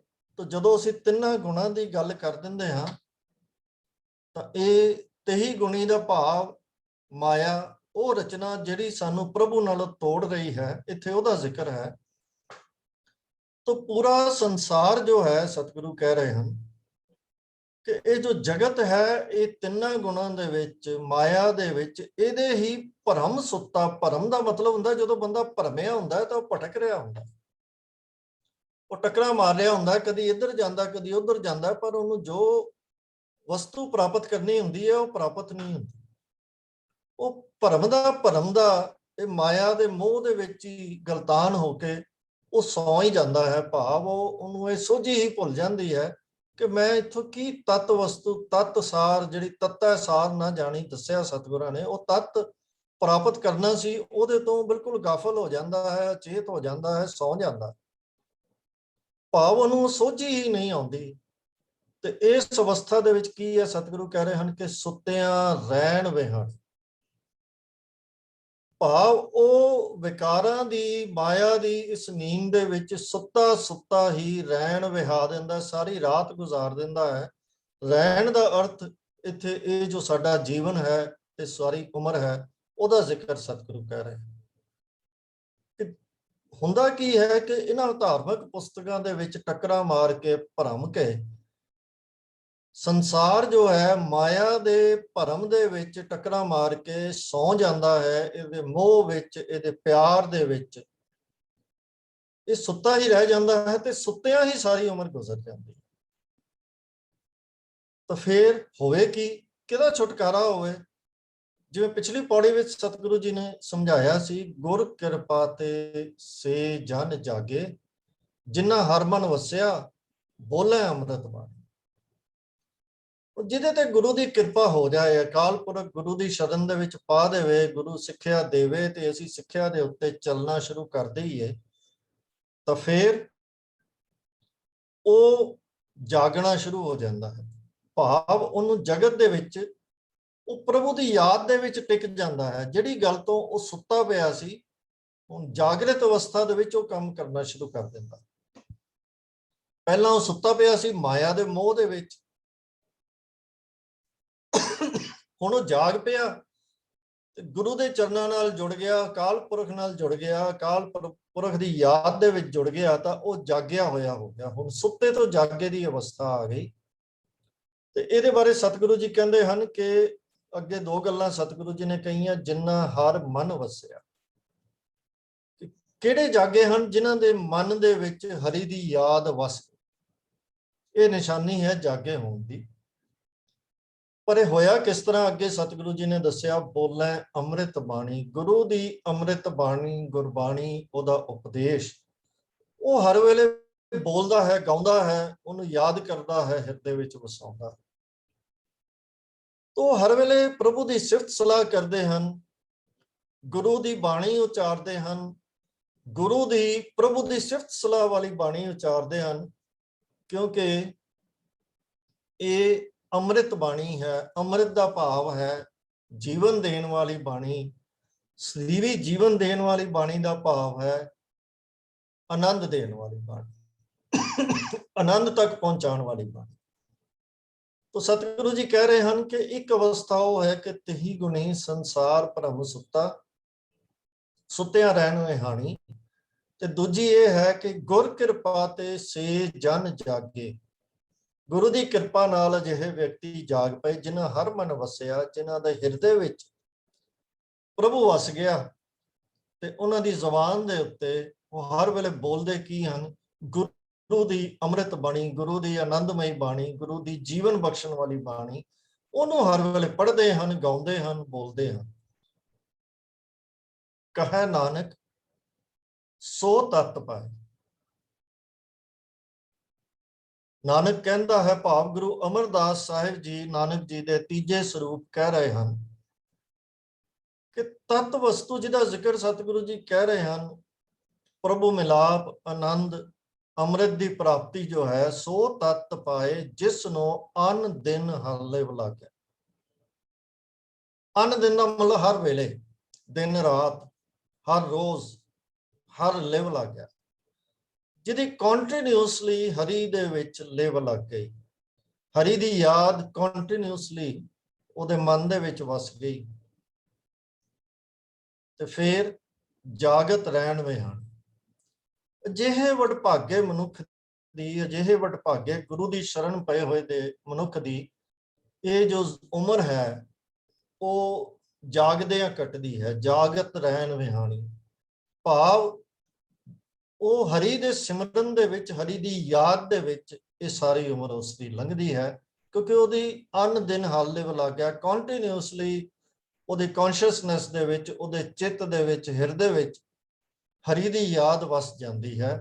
ਉਸੇ ਨੂੰ ਹੀ ਸੋ ਤਤ ਪਾਏ, ਕਹੈ ਨਾਨਕ ਸੋ ਤਤ ਪਾਏ। ਉਸੇ ਨੂੰ ਹੀ ਇਸ ਤਤ ਵਸਤੂ ਪ੍ਰਭੂ ਮਿਲਾਪ ਦੇ, ਆਨੰਦ ਦੀ, ਨਾਮ ਸਿਮਰਨ ਦੀ, ਇਸ ਤਤ ਵਸਤੂ ਦੀ ਪ੍ਰਾਪਤੀ ਉਸ ਨੂੰ ਹੁੰਦੀ ਹੈ ਜਿਸ ਦੇ ਮਨ ਦੇ ਵਿੱਚ ਕੰਟੀਨਿਊਸਲੀ, ਲਗਾਤਾਰ ਪ੍ਰਭੂ ਦੇ ਨਾਲ ਲਿਵ ਲੱਗ ਜਾਂਦੀ ਹੈ, ਤੇ ਉਸ ਦੀ ਇਹ ਜਿਹੜੀ ਉਮਰ ਹੈ ਉਹ ਜਾਗਤ ਰਹਿਣ ਵੇ ਹਾਨੀ। ਸ਼ੁਰੂ ਹੋਈ ਸੀ ਗੱਲ ਸੁੱਤਿਆਂ ਰਹਿਣ ਵੇ ਹਾਨੀ, ਤੇ ਹੁਣ ਸਤਿਗੁਰੂ ਜੀ ਲੈ ਕੇ ਆਏ ਨੇ ਸਾਨੂੰ ਕਿ ਅਸੀਂ ਜਾਗਤ ਰਹਿਣ ਵੇ ਹਾਨੀ ਦੀ ਅਵਸਥਾ ਤੱਕ ਕਿੱਦਾਂ ਪਹੁੰਚਣਾ ਹੈ। ਪ੍ਰਭੂ ਦੀ ਕਿਰਪਾ ਨਾਲ, ਗੁਰੂ ਦੀ ਸ਼ਰਨ ਦੇ ਵਿੱਚ ਪੈ ਕੇ, ਗੁਰੂ ਦੀ ਬਾਣੀ ਦੇ ਨਾਲ ਜੁੜ ਕੇ, ਹਰੀ ਦੀ ਯਾਦ ਨੂੰ ਮਨ ਵਿੱਚ ਵਸਾਉਣ ਦੇ ਨਾਲ ਆਨੰਦ ਦੀ ਪ੍ਰਾਪਤੀ, ਪ੍ਰਭੂ ਮਿਲਾਪ ਦੀ ਪ੍ਰਾਪਤੀ ਹੈ। ਤੇ ਇਸ ਨੂੰ, ਇਸ ਅਵਸਥਾ ਨੂੰ ਸਤਿਗੁਰੂ ਜੀ ਨੇ ਕਿਹਾ ਹੈ ਕਿ ਜਾਗਤ ਰਹਿਣ ਵੇ। ਤਾਂ ਥੋੜੀ ਜਿਹੀ ਵਿਚਾਰ ਆਪਾਂ ਸਿਮਰਤ ਸ਼ਾਸਤਰ ਦੇ ਬਾਰੇ ਕਰਦੇ ਹੀ ਹੈ। ਵੇਦ ਜਿਹੜੇ ਹਨ ਉਹ ਸਨਾਤਨ ਮਤ ਦੇ ਮੁੱਖ ਗ੍ਰੰਥ ਹਨ, ਜਿਨ੍ਹਾਂ ਨੂੰ ਅਪੌਰਸ਼ਾ ਕਿਹਾ ਗਿਆ ਹੈ। ਭਾਵ ਕਿਸੇ ਪੁਰਖ ਦੇ, ਕਿਸੇ ਵਿਅਕਤੀ ਦੇ ਲਿਖੇ ਹੋਏ ਨਹੀਂ ਹਨ।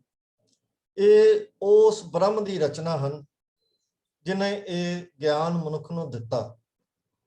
ਪਹਿਲਾਂ ਇਹ ਜ਼ੁਬਾਨੀ ਹੁੰਦੇ ਸਨ ਤੇ ਫਿਰ ਇਹਨਾਂ ਦਾ ਲਿਖਤੀ ਸਰੂਪ ਆ ਗਿਆ, ਤਾਂ ਇਹਨਾਂ ਨੂੰ ਸ਼ਰੂਤੀ ਦਾ ਨਾਮ ਦਿੱਤਾ ਜਾਂਦਾ ਹੈ। ਜਿਹੜਾ ਵੇਦਾਂ ਦੇ ਵਿੱਚ ਗਿਆਨ ਹੈ ਉਹਦੀ ਸਿੱਖਿਆ ਦੇ ਉੱਤੇ ਆਧਾਰਿਤ ਕਿਸੇ ਇੱਕ ਪੱਖ ਦੀ ਜਾਂ ਇੱਕ ਤੋਂ ਵੱਧ ਪੱਖਾਂ ਦੀ ਜਿਹੜੀ ਵਿਆਖਿਆ ਹੈ ਉਹਨਾਂ ਨੂੰ ਸਮ੍ਰਿਤੀਆਂ ਕਿਹਾ ਜਾਂਦਾ। ਸਮ੍ਰਿਤੀ ਦਾ ਅਰਥ ਤਾਂ ਹੁੰਦਾ ਹੈ ਜੋ ਚੀਜ਼ ਯਾਦ ਕਰਕੇ ਤੇ ਫਿਰ ਲਿਖੀ ਗਈ ਹੋਵੇ, ਪਰ ਇਹ ਸ਼ਬਦ ਉਹਨਾਂ ਕੰਮਾਂ ਦੇ ਵਾਸਤੇ ਰਿਜ਼ਰਵ ਹੈ, ਉਹਨਾਂ ਰਚਨਾਵਾਂ ਵਾਸਤੇ ਰਿਜ਼ਰਵ ਹੈ ਜਿਹੜੀਆਂ ਕਿ ਵੇਦਾਂ ਦੀ ਸਿੱਖਿਆ ਨੂੰ ਅੱਗੇ ਵਿਸਥਾਰ ਦੇ ਵਿੱਚ ਸਾਨੂੰ ਸਮਝਾਉਂਦੀਆਂ ਹਨ। ਸਿਰਫ ਵੇਦਾਂ ਦੀ ਸਿੱਖਿਆ ਨਹੀਂ, ਵੇਦਾਂ ਦੇ ਵਿੱਚੋਂ ਜੋ ਸਾਇੰਟੀਫਿਕ ਨਿਯਮ ਮਿਲਦੇ ਹਨ ਉਹਨਾਂ ਦੇ ਉੱਤੇ ਵੀ ਹਨ। ਜਿਸ ਤਰ੍ਹਾਂ ਚਰਕ ਸੰਹਿਤਾ ਹੈ, ਇਹ ਇੱਕ ਮੈਡੀਕਲ ਸਾਇੰਸ ਦੀ ਕਿਤਾਬ ਹੈ, ਇਹ ਵੀ ਸਮ੍ਰਿਤੀ ਦਾ ਦਰਜਾ ਰੱਖਦੀ ਹੈ। ਤਾਂ ਇਹ ਮੈਡੀਕਲ ਪੱਖ ਦੀ ਵਿਆਖਿਆ। ਇਸੇ ਤਰ੍ਹਾਂ ਹੋਰ ਅਰਥ ਸ਼ਾਸਤਰ, ਅਧਿਆਤਕ, ਬਹੁਤ ਸਾਰੇ ਜੋ ਪੱਖਾਂ ਦੇ ਉੱਤੇ ਕਿਤਾਬਾਂ ਲਿਖੀਆਂ ਗਈਆਂ ਹਨ, ਕਿਉਂਕਿ ਉਹ ਵੇਦਾਂ ਦੀ ਵਿਆਖਿਆ ਹੈ, ਉਹਨਾਂ ਨੂੰ ਸਮ੍ਰਿਤੀਆਂ ਕਿਹਾ ਗਿਆ। ਵੱਡੀਆਂ ਸਮ੍ਰਿਤੀਆਂ 18 ਮੰਨੀਆਂ ਗਈਆਂ ਹਨ, ਹਾਲਾਂਕਿ ਉਹ 18 ਦੀਆਂ 18 ਅੱਜ ਅਵੇਲੇਬਲ ਨਹੀਂ ਹਨ, ਤੇ ਕਈ ਇਹਨਾਂ ਦੀ ਗਿਣਤੀ 18 ਤੋਂ ਵੱਧ ਘੱਟ ਵੀ ਦੱਸਦੇ ਹਨ। ਕੁੱਲ ਸਮ੍ਰਿਤੀਆਂ ਦੀ ਗਿਣਤੀ ਜੋ ਹੈ ਉਹ ਬਹੁਤ ਵੱਡੀ ਹੈ। ਇਹਨਾਂ ਦੇ ਵਿੱਚ ਇੱਕ ਮੁੱਖ ਹਿੱਸਾ ਜੋ ਹੈ ਉਹ ਜੀਵਨ ਦੇ ਨਿਯਮਾਂ ਦਾ ਹੈ, ਜਿਨ੍ਹਾਂ ਦਾ ਸਤਿਗੁਰੂ ਜੀ ਸ਼ਾਇਦ ਇੱਥੇ ਜ਼ਿਕਰ ਕਰ ਰਹੇ ਹਨ। ਇਹਨਾਂ ਨੂੰ ਧਰਮ ਸ਼ਾਸਤਰ ਦਾ ਨਾਮ ਦਿੱਤਾ ਜਾਂਦਾ ਜਾਂ ਧਰਮ ਸੂਤਰ ਦਾ ਨਾਮ ਦਿੱਤਾ ਜਾਂਦਾ। ਇਹ ਜੀਵਨ ਕਿਵੇਂ ਜਿਉਣਾ ਹੈ, ਜੀਵਨ ਵਿੱਚ ਕੀ ਸਹੀ ਹੈ ਗਲਤ ਹੈ, ਇਹਦੀ ਜੋ ਸਮੱਤ ਦਿੰਦੇ ਹਨ। ਇਹਨਾਂ ਵਿੱਚੋਂ ਇੱਕ ਉਹ ਸਮ੍ਰਿਤੀ ਹੈ ਜਿਹਦਾ ਅਸੀਂ ਨਾਂ ਸਾਰੇ ਬਹੁਤ ਵਾਰ ਸੁਣਦੇ ਰਹਿੰਦੇ ਹਾਂ ਤੇ ਜਾਣਦੇ ਹਾਂ, ਮਨੂ ਸਮ੍ਰਿਤੀ। ਇਹ ਵੀ ਧਰਮ ਸ਼ਾਸਤਰਾਂ ਦਾ ਹੀ ਹਿੱਸਾ ਮੰਨੀ ਜਾਂਦੀ ਹੈ। ਤੋ ਇਸੇ ਤਰ੍ਹਾਂ ਪੁਰਾਣ ਜਿਨ੍ਹਾਂ ਦੀ ਅਸੀਂ ਗੱਲ ਕੀਤੀ ਹੈ ਉਹ ਵੀ ਸਮ੍ਰਿਤੀਆਂ ਹੀ ਗਿਣੀਆਂ ਜਾਂਦੀਆਂ ਹਨ।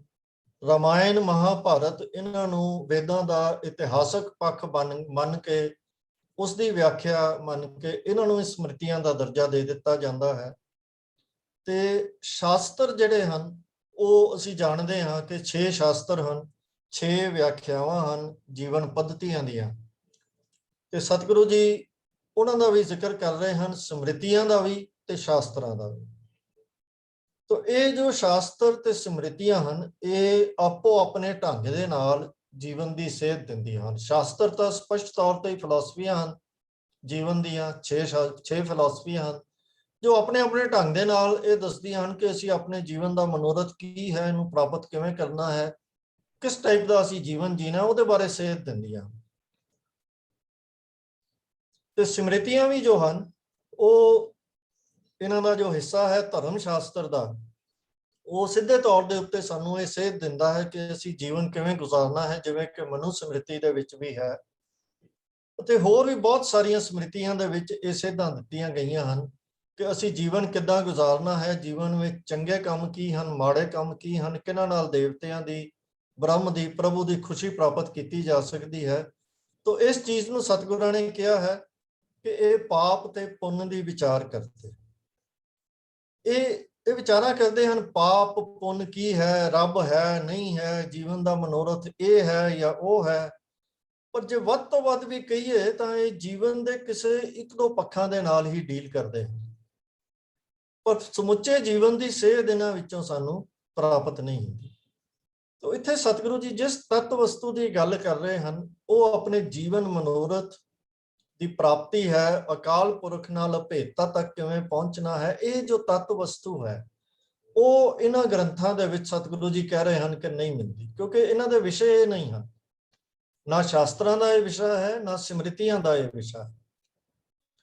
ਸੋ ਸਤਿਗੁਰੂ ਜੀ ਕਹਿ ਰਹੇ ਹਨ ਕਿ ਜਦੋਂ ਮਨੁੱਖ ਉਹ ਧਰਮ ਗ੍ਰੰਥਾਂ ਦੀ ਵੀ ਸਟੱਡੀ ਕਰ ਲੈਂਦਾ ਹੈ, ਉਹਨਾਂ ਦਾ ਗਿਆਨ ਵੀ ਲੈ ਲੈਂਦਾ, ਜਿਹੜੇ ਜੀਵਨ ਨੂੰ ਕਿਵੇਂ ਜਿਉਣਾ ਇਹ ਦੱਸਣ ਦਾ ਦਾਅਵਾ ਕਰਦੇ ਹਨ, ਤਾਂ ਉਹਨਾਂ ਦੇ ਵਿੱਚੋਂ ਵੀ ਤੱਤ ਵਸਤੂ ਦੀ ਪ੍ਰਾਪਤੀ ਨਹੀਂ ਹੁੰਦੀ, ਕਿਉਂਕਿ ਇਹ ਕੁਝ ਪੱਖਾਂ ਦਾ ਹੀ ਗਿਆਨ ਵੱਧ ਤੋਂ ਵੱਧ ਦਿੰਦੀਆਂ ਹਨ, ਬਹੁਤੇ ਕਿਸੇ ਇੱਕ ਪੱਖ ਦਾ ਹੀ ਗਿਆਨ ਦਿੰਦੀਆਂ ਹਨ। ਤੇ ਨਤੀਜਾ ਕੀ ਹੁੰਦਾ ਹੈ ਕਿ ਮਨੁੱਖ ਦਾ ਜੀਵਨ ਜੋ ਹੈ ਉਹਦੀ ਅਵਸਥਾ ਇਹੀ ਬਣ ਜਾਂਦੀ ਹੈ, ਤੱਤੈ ਸਾਰ ਨਾ ਜਾਣੀ ਗੁਰੂ ਬਾਝੋਂ, ਤੱਤੈ ਸਾਰ ਨਾ ਜਾਣੀ। ਉਹ ਤੱਤ ਵਸਤੂ ਤੋਂ ਖੁੰਝ ਜਾਂਦਾ ਹੈ ਕਿਉਂਕਿ ਉਹਨੂੰ ਸਮੁੱਚੇ ਜੀਵਨ ਦੀ ਸੇਧ ਦੇਣ ਵਾਲੇ ਗੁਰੂ ਦੀ ਪ੍ਰਾਪਤੀ ਨਹੀਂ ਹੁੰਦੀ। ਉਹ ਤੱਤ ਵਸਤੂ ਤੋਂ ਖੁੰਝ ਜਾਂਦਾ ਹੈ, ਤੱਤੈ ਸਾਰ ਨਾ ਜਾਣੀ। ਹੁਣ ਸਤਿਗੁਰੂ ਜੀ ਅੱਗੇ ਜੋ ਵਿਆਖਿਆ ਕਰ ਰਹੇ ਹਨ ਅਗਲੀ ਪੰਕਤੀ ਦੇ ਵਿੱਚ, ਤੇਹੀ ਗੁਣੀ ਸੰਸਾਰ ਭ੍ਰਮ ਸੁੱਤਾ। ਤੇਹੀ ਗੁਣੀ ਦਾ ਭਾਵ ਇਹ ਹੈ ਕਿ ਜਦੋਂ ਸਾਨੂੰ ਉਸ ਪ੍ਰਭੂ ਨਾਲ ਨਾ ਜੋੜ ਕੇ ਹੋਰ ਕਿਸੇ ਵੀ ਕਿੰਨੀ ਵੀ ਚੰਗੀ ਗੱਲ ਨਾਲ ਕੋਈ ਜੋੜ ਦੇਵੇ, ਉਹ ਇਸ ਮਾਇਆ ਦਾ, ਇਸ ਪ੍ਰਭੂ ਦੀ ਰਚਨਾ ਤੱਕ ਹੀ ਸੀਮਤ ਰਹਿ ਜਾਂਦਾ।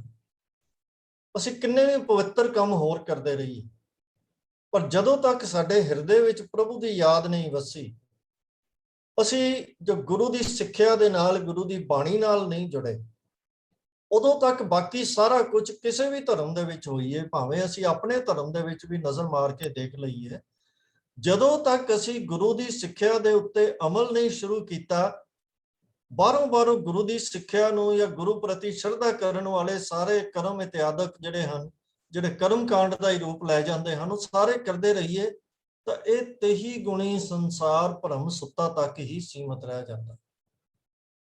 ਕਿਉਂਕਿ ਅਸਲ ਦੇ ਵਿੱਚ ਤਾਂ ਜਾਗਣਾ ਉਹ ਹੈ ਜਦੋਂ ਮਨੁੱਖ ਬਾਣੀ ਦੇ ਤੱਤ ਵਸਤੂ ਨੂੰ ਪ੍ਰਾਪਤ ਕਰਕੇ ਪ੍ਰਭੂ ਨਾਲ ਜੁੜ ਜਾਵੇ। ਜੇ ਉਸ ਅਵਸਥਾ ਤੱਕ ਨਹੀਂ ਪਹੁੰਚੇ, ਅਸੀਂ ਕਿਸੇ ਵੀ ਧਰਮ ਦੇ ਵਿੱਚ ਜੀਵਨ ਜੀ ਰਹੇ ਹੋਈਏ, ਤੇਹੀ ਗੁਣੀ ਸੰਸਾਰ ਭਰਮ ਸੁੱਤਾ ਦਾ ਜੀਵਨ ਹੈ।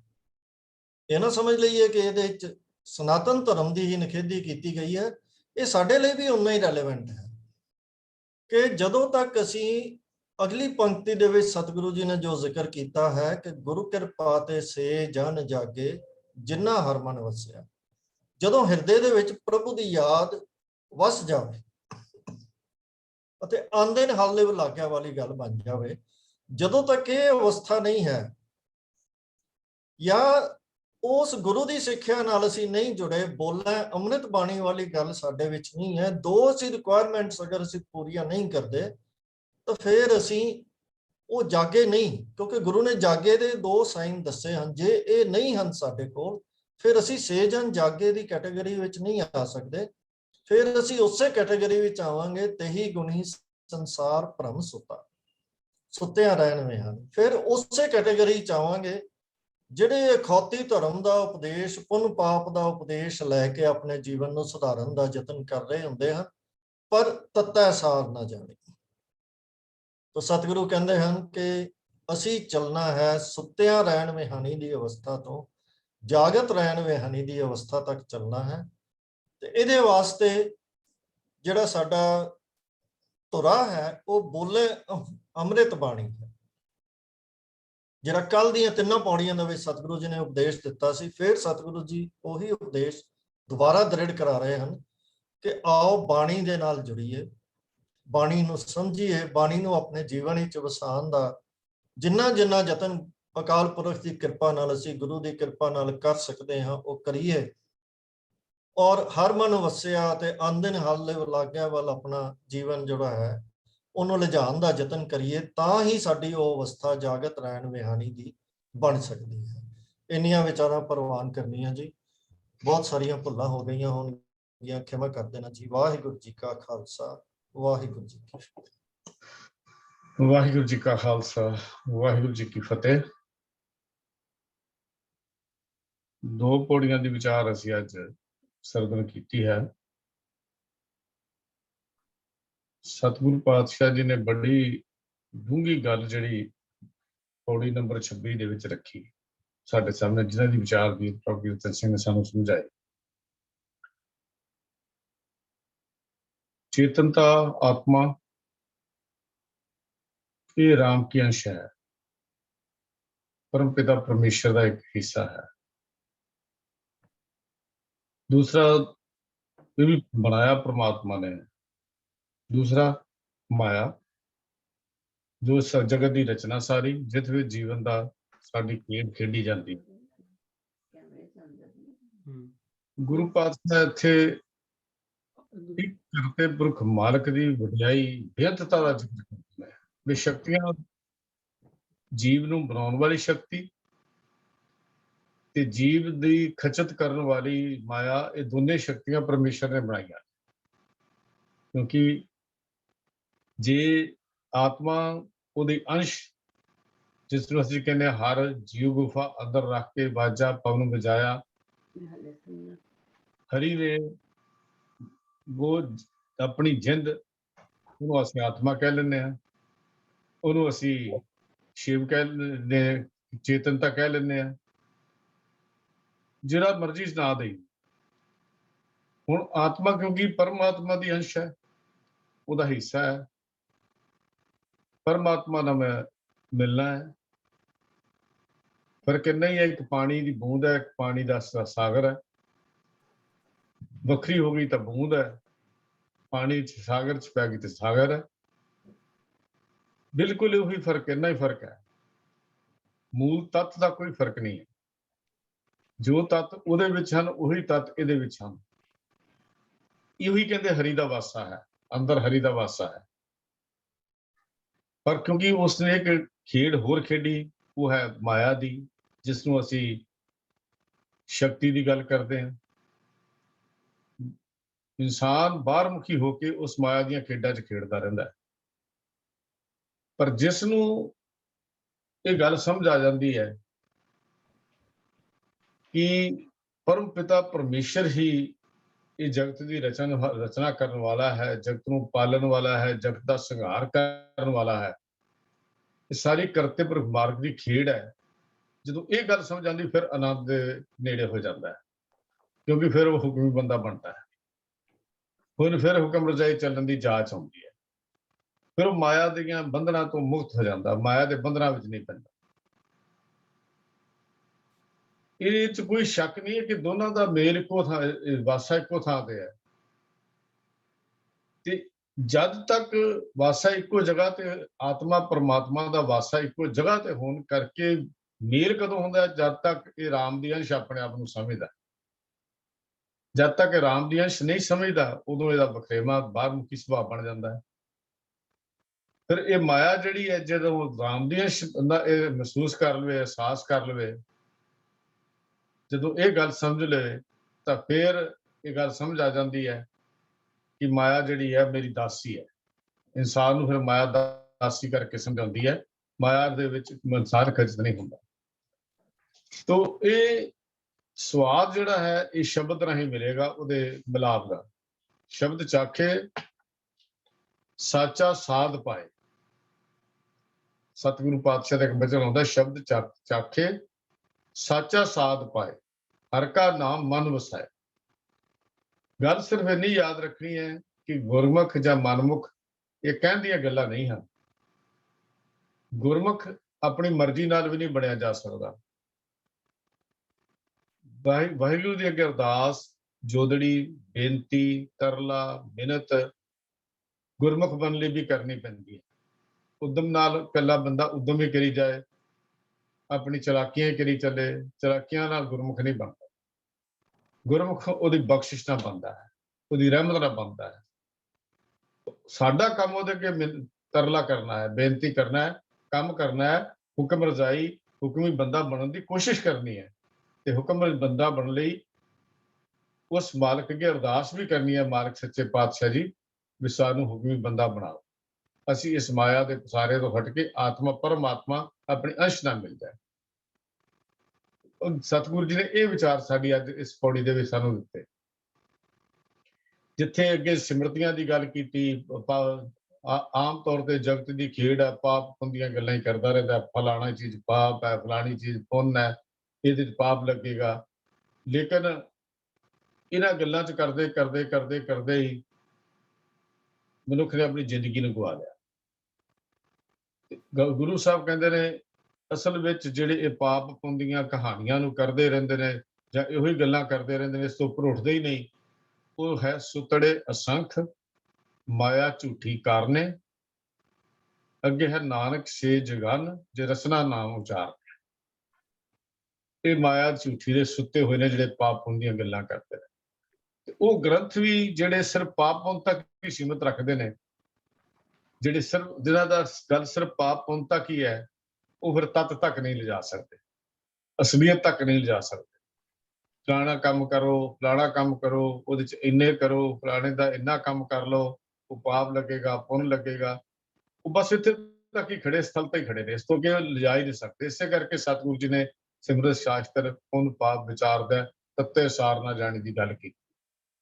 ਤੱਤੇ ਤੱਤ ਦੀ ਸਾਰ ਗੁਰੂ ਕੋਲੋਂ ਸਮਝ ਆਉਂਦੀ ਹੈ, ਜਿਹਨੇ ਇਹਨਾਂ ਚੀਜ਼ਾਂ ਤੋਂ ਉੱਪਰ ਚੁੱਕ ਦੇਣਾ, ਇਨਸਾਨ ਨੂੰ ਆਤਮ ਚਿੰਤਾ ਦੀ ਗੱਲ ਸਿਖਾਉਣੀ ਹੈ। ਗੁਰੂ ਦੀ ਕਿਰਪਾ ਦੇ ਨਾਲ ਆਤਮ ਚੀਨਣ ਦੀ ਗੱਲ ਸਮਝ ਆਉਂਦੀ ਹੈ। ਗੁਰੂ ਦੀ ਕਿਰਪਾ ਦੇ ਨਾਲ ਸਾਨੂੰ ਕਰਮ ਕਾਂਡਾਂ ਤੋਂ ਖਹਿੜਾ ਛੁੱਟਦਾ ਹੈ। ਗੁਰੂ ਦੀ ਕਿਰਪਾ ਦੇ ਨਾਲ ਮਾਇਆ ਦੀ ਨੀਂਦ ਤੋਂ ਜਾਗ ਪੈਂਦਾ ਹੈ। ਗੁਰੂ ਦੀ ਕਿਰਪਾ ਦੇ ਨਾਲ ਹੀ ਅਸੀਂ ਪਰਮ ਪਿਤਾ ਪਰਮੇਸ਼ਰ ਦੇ ਨੇੜੇ ਹੋ ਸਕਦੇ ਹਾਂ। ਜਦੋਂ ਗੁਰੂ ਦੀ ਕਿਰਪਾ ਹੋ ਜਾਏ ਫਿਰ ਅਸੀਂ ਕਹਾਂਗੇ ਅੰਮ੍ਰਿਤ ਵੇਲਾ ਸਚ ਨਾਉ ਵਡਿਆਈ ਵਿਚਾਰ, ਕਰਮੀ ਆਵੇ ਕੱਪੜਾ ਨਦਰੀ ਮੁਖ ਦੁਖਾਰ, ਨਾਨਕ ਐਵੇਂ ਜਾਣੀਏ ਸਭ ਆਪੇ ਸਚਿਆਰ। ਫਿਰ ਅਸੀਂ ਗੱਲ ਸਮਝਦੇ। ਗੁਰੂ ਕਿਰਪਾ ਕਰੇ ਇਹ ਬਾਣੀ, ਇਹ ਵਿਚਾਰ ਸਾਡੇ ਤੱਕ ਪਹੁੰਚੇ, ਸਾਡੇ ਅੰਦਰ ਤੱਕ ਜਾਏ, ਅਸੀਂ ਵੀ ਉਸ ਸ਼ਿਵ ਤੇ ਸ਼ਕਤੀ ਦੋਨਾਂ ਚੀਜ਼ਾਂ, ਸ਼ਕਤੀ ਵਿੱਚ ਰਹਿੰਦੇ ਹੋਏ ਵੀ ਆਪਣੇ ਮੂਲ ਸ਼ਿਵ ਦੇ ਨਾਲ ਭਾਵ ਪਰਮ ਪਿਤਾ ਪਰਮੇਸ਼ਰ ਦੇ ਨਾਲ ਜੁੜ ਸਕੀਏ।